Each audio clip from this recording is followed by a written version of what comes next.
Howdy folks, Nathan Adlin here with the Fastlane Car. You must be watching TFL now because that's the only place where Ask Nathan lives, at least currently. Who knows, it may go across the country and go on some major network. I'm just kidding. Alright, let's get straight to it. First question, what is your favorite engine? Now this is a tough question because from trucks to cars, it's all different. But in this room, actually two vehicles here represent two of my favorites, including of course the Hellcat Power Plant 707 horsepower.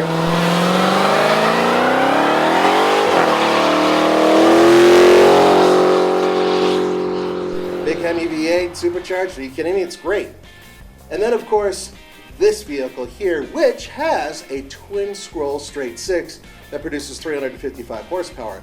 Now here's the cool part about all this. With BMW at least, straight sixes, especially when they're turbocharged, fantastic engines. For those of you who own BMWs or have driven them, you know what I'm talking about.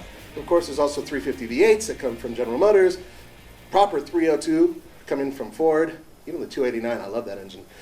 So there's a lot. I can't just find one, okay? But I actually kind of favor BMW engines. Okay, let's get to the next question from M. Jones. He took snow tires from one vehicle and transplanted them to another vehicle, and it didn't work the same way on the snow. Well, there's a very simple reason for that. Both of these vehicles were all-wheel drive vehicles, but they had two different all-wheel drive systems, so the feel is going to be different. So if you want good tires, snow tires, for an all-wheel drive vehicle, a really good suggestion is to go to the bulletin boards and whatnot for that vehicle. Usually there are plenty of people who've tested out other tires and they can give you an opinion based on what they found. All right, cheap security. Now here's an interesting question from Fred A. from San Francisco. And he's asking about a cheap way to secure his car. He doesn't have a lot of money. He doesn't want to put an alarm on it. He can't stand alarms, but how else do you secure a vehicle on the cheap? Well, there are a couple things. The steering wheel immobilizer is always a good idea. It's very visual. When people walk past the car, they'll see it. But here's another thing. For those of you, and by the way, in this, it says that you had the car broken in twice at your house. So, make sure that your house has lighting. You can buy very cheap solar-powered LED lights that are triggered by motion and put them on your house wherever your car is parked or near it, so that way the light is triggered when somebody goes near the vehicle. It's good for safety and it's good for security. So, quick suggestion there. Okay, and then this one from SRT Man. Why do you hate Honda? Based on your past reviews, it's pretty obvious that you hate all Honda products, including Acura. Really. How much does Toyota pay you to say these things? Thank you, SRT Man. They pay us exactly the same amount that Honda pays you to ask these questions. Here's the bottom line. First of all, that's completely untrue.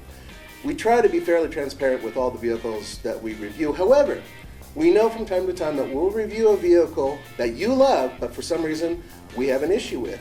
And then, of course, that makes other people mad. You see how it works. Bottom line, in terms of our reviews, yes, we try very hard to find the positives and the negatives in everything we drive. And if you don't like it, here's another good thing. You can always go on and look at another review, okay? So I'm sorry if whatever we did in the past insulted you, but the promise is we're trying to be as transparent as possible. And so far, nobody's really paid us the big bucks to review their car favorably. A lot of people say, how much do they pay you to say something nice? Don't forget, I will answer your questions if you write them down below. Now, if it's a question I've already answered, I may skip it for a while. So if it's something unique and interesting, put it on down there and I will do my best to answer it either here on TFL Now or on our website, tflcar.com, where every Sunday an Ask Nathan post is up for you. I'll see you guys later. Bye-bye.